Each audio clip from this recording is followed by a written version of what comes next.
At Mom's birthday I knocked on the door with my kids. My dad answered, looked at me and said, "Today's not a good day for your kind of energy." I didn't react. Just hugged my daughter and said, "Let's go see a movie." Half an hour later my brother texted me, "Why did you cancel Mom's trust account?" I was ready to explode.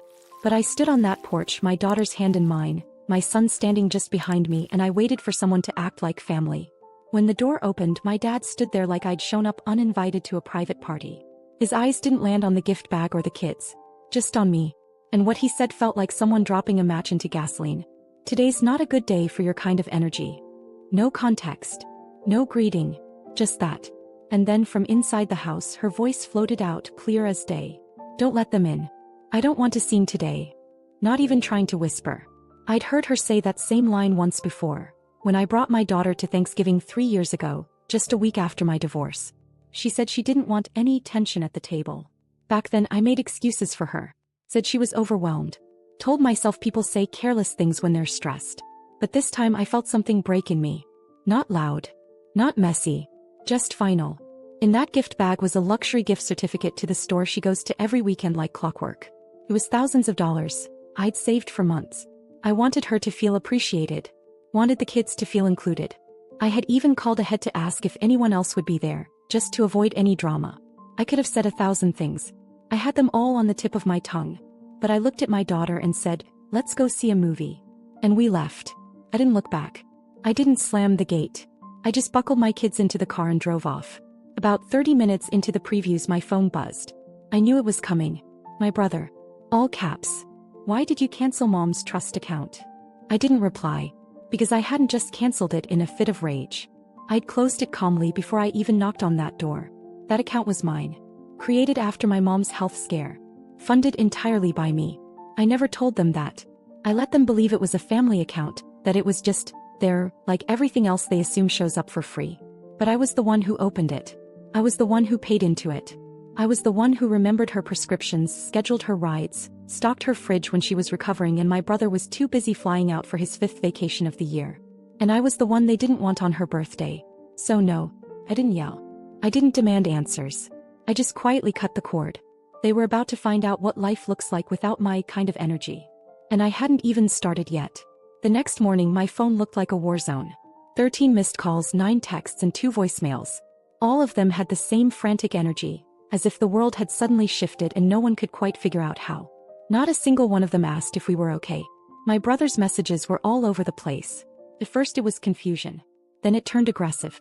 He asked how I could do this to Mom on her birthday, accused me of being vindictive, called me ungrateful.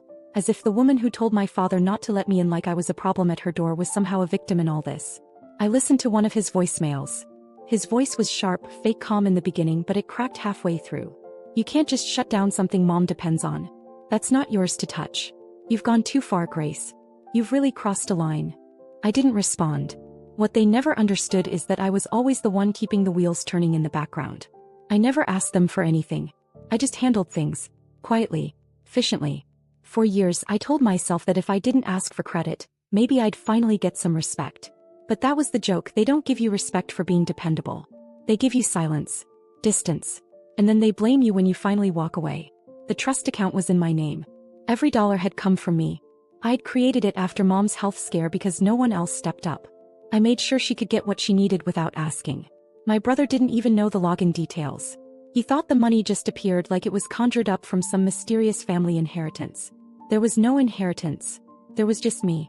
Later that day a text came through from my dad. "You've made your point. Let's just move past this." That was it. No apology.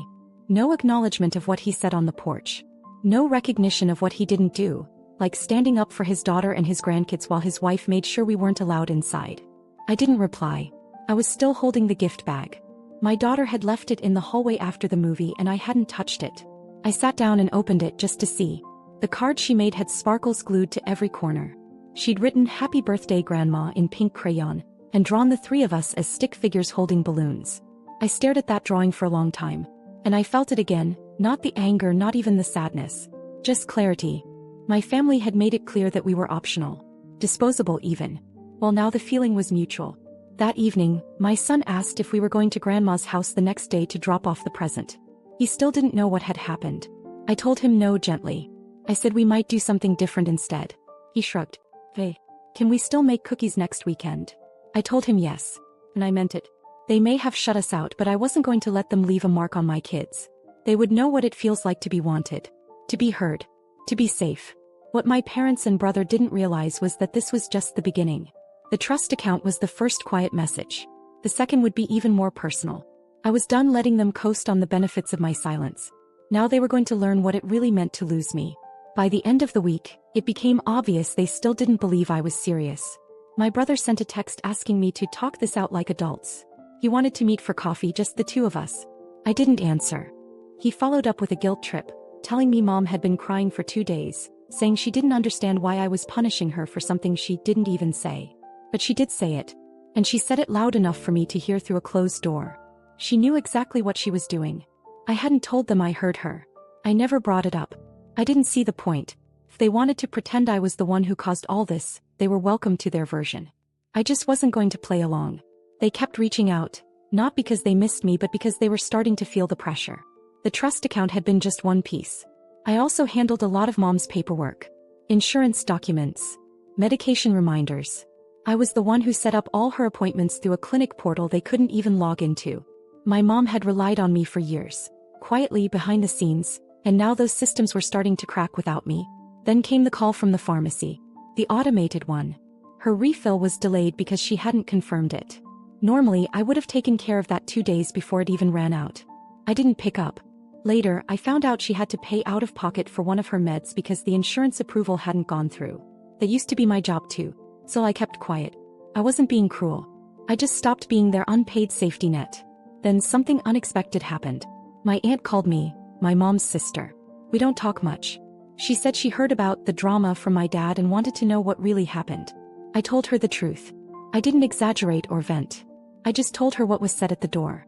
That I had my kids with me. That I had a gift. That I left without a word. She didn't say anything for a few seconds. Then she said, "That sounds like your mom." I'm sorry. It was the first time someone in my family had ever said that to me. Ever acknowledged that maybe I wasn't the problem. It hit harder than I expected.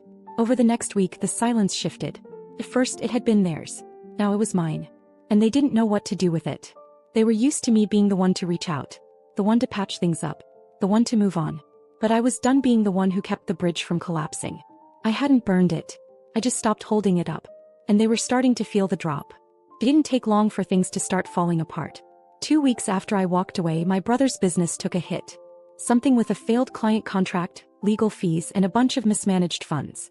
I didn't know all the details. Just enough to know he'd been leaning on my parents for financial support more than anyone realized. I found out when I got a text from him that simply said, "Can we talk?" I ignored it. The next day my dad called. Straight to voicemail. He left a message, his voice tense. Said there were some things happening, and that maybe we should get together and clear the air. I didn't call back. That same week, my mom had to cancel an elective procedure she'd been planning for months. Insurance denied it, probably because no one had followed up on the paperwork. The part one usually handled. My aunt texted me that Mom was blaming everyone but herself. And then finally she called. She didn't ask how the kids were. Didn't ask if we were okay. Just launched straight into her version of an apology, which wasn't really an apology. She said, "I never meant for things to go this far." I said, "You didn't mean for you to lose something." She was quiet for a few seconds. Then she said something I didn't expect. "I told your father not to say that to you. I told him to let you in." I sat with that. Because I remembered exactly what I heard that day. She did say not to let us in. I heard it. And now she was rewriting the memory because the consequences finally hurt. That's what stung the most. Not the lie, but the fact that even now she couldn't take full responsibility. She was still hiding behind someone else. First me, now my dad. I didn't argue. I just said, "I hope things work out for you." She asked if we could meet. Said the kids probably miss their grandparents. I told her calmly, "They're okay." She paused. Then said, "Do you really want to throw away this relationship over one bad day?" And I said, "It wasn't one day. It was the day I stopped pretending everything before it didn't matter." After that she didn't call again. They thought cutting me off emotionally would leave me begging to be let back in. Instead they were the ones now standing outside looking in. I wasn't being cruel. I was just done. For years I gave them the benefit of the doubt. Now they were learning what it feels like when I stop. And I hadn't even said no out loud yet. But it was coming. I thought it would take months for them to come back around. That they'd stew in silence, too proud to admit they'd need me again. Took 17 days. It started with a text from my brother. "Can we talk? We're in a tough spot. It's not just about Mom." I didn't reply. The next morning my dad emailed me, which he's never done before. It was formal, almost like a business letter. He wrote that there had been unfortunate financial developments, and that my insight would be valued. He even called me Grace in the subject line like I was some outside consultant. I didn't reply to that either. I wasn't playing a game. I just didn't see the point of revisiting a pattern I'd already broken. 4 years I was their fallback. The one who always came through after everyone else left the mess. They liked to pretend I was dramatic, too sensitive, always overreacting. But when the lights went out they always called me. And now they were doing it again. Just dressed it up a little nicer. I ignored it. Until my mom showed up on my porch. It was a Tuesday late afternoon. I had just come back from picking up groceries. There she was, standing with her purse clutched in front of her like she wasn't sure what she was even doing there. She said they missed the kids. That things had gotten complicated. Then she said it. "You're the only one who can help us." That was when I knew she still didn't get it. This wasn't about a favor. It wasn't about a single mistake. It was about years. About silence when I needed support. About birthday parties we weren't invited to. About my kids asking why their grandparents never called. I stood there and looked at her and said, "I hope you figure it out." She was quiet. I think she thought I was bluffing. That I just needed to say it once and then would come crawling back. But I didn't. She left without another word. That night I got an email, not from any of them but from their financial advisor.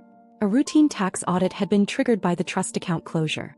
Apparently, in a very stupid move, my brother had been using the account, my account, to claim certain deductions tied to his business.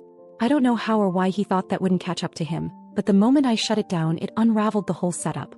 They weren't just asking me for emotional peace. They were asking me to cover their mistakes. I didn't respond to the advisor either. Then something unexpected happened.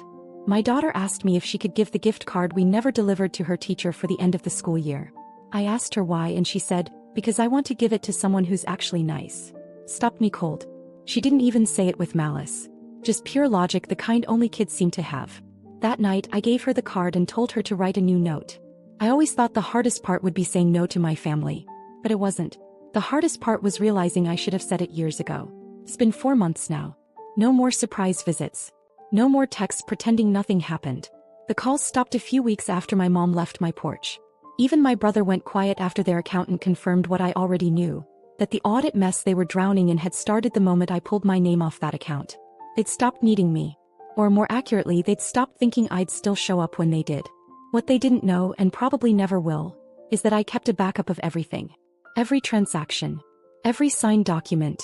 Even the emails they sent asking me to manage Mom's paperwork. Just this once. I have it all. I never said I'd use it. But I also never said I wouldn't. That's the part that keeps them uneasy. Last week I heard from my aunt again. She said Mom still blames my dad and my brother. Says she never meant for me to take things so seriously. Claims she never told him to shut us out. Just that she needed a quiet day. But my aunt knows better. She heard the same things I did years before I ever said a word. Then came the real test. My daughter came home from school with a flyer. Grandparents' Day. She asked without hesitation if she could invite her teacher instead. Said her teacher helped her when she cried that one time because she missed when people used to pretend to be nice. It hit harder than I expected. Not because it hurt, but because it didn't. I asked her gently if she wanted to see Grandma and Grandpa again just to talk. She said, "Not if they're still like that." I told her they were. My kids never asked again. I get updates sometimes. From my aunt. From an old neighbor who still lives down the block from my parents. My brother sold his car. My dad's retirement got pushed back. My mom's been quiet lately, hasn't hosted anything in months. People whisper about what happened. They think it was a family falling out over money. But that was only the surface. The truth was simpler. They thought I'd always be the one who came back no matter how far they pushed me away. But I didn't come back. I didn't yell, didn't demand anything, didn't make a scene. I just closed the door behind me. And for the first time in years, I didn't miss the sound of them on the other side. It's been almost a year since that day on the porch. The silence is no longer awkward. It's familiar now. Plain. Predictable. Every so often someone still tries to get through. This time it was a letter. Real paper, real envelope. No return address, but I recognized the handwriting immediately. My mom's. Small sharp loops. I almost didn't open it. But curiosity still wins sometimes. The letter wasn't long. She wrote that she'd been thinking about the kids, that she didn't expect forgiveness, but hoped someday there'd be space for healing. He said she missed them, that she had framed drawings they made years ago still hanging in her hallway. She didn't mention what happened. Not the door. Not the comment. Not the months of silence that followed. Just the kind of vague sentiment people use when they want comfort without accountability. But something stuck out. At the bottom she'd written, "Please let them know I still love them, even if they never hear it from me directly." I sat with that line for a while. It felt honest for once. But also sad. Because even now she was talking around them. Not to them. I didn't respond. I folded the letter and tucked it into a drawer I rarely open. Not out of spite. Just because I've learned that not everything broken is meant to be fixed. A week later, my son found the old birthday card we never gave her. The one with the glitter still stuck in the fold. He looked at it for a long time and asked, "Did Grandma ever say sorry?" I told him, "No. Not really." He nodded. Then he said, "I don't think I want to visit someone who can't even do that." I didn't say anything. I just hugged him. They still haven't met the new teacher I started seeing. I haven't told my parents I'm dating again. I haven't told them anything really. But I know they're watching. Through someone. Maybe my aunt. Maybe social media. Maybe just old habits. I know they're still wondering if I'll ever let them back in. And the answer is the same as it was the day I left that porch. Well, because love isn't supposed to feel like an ultimatum. And forgiveness isn't earned just by waiting.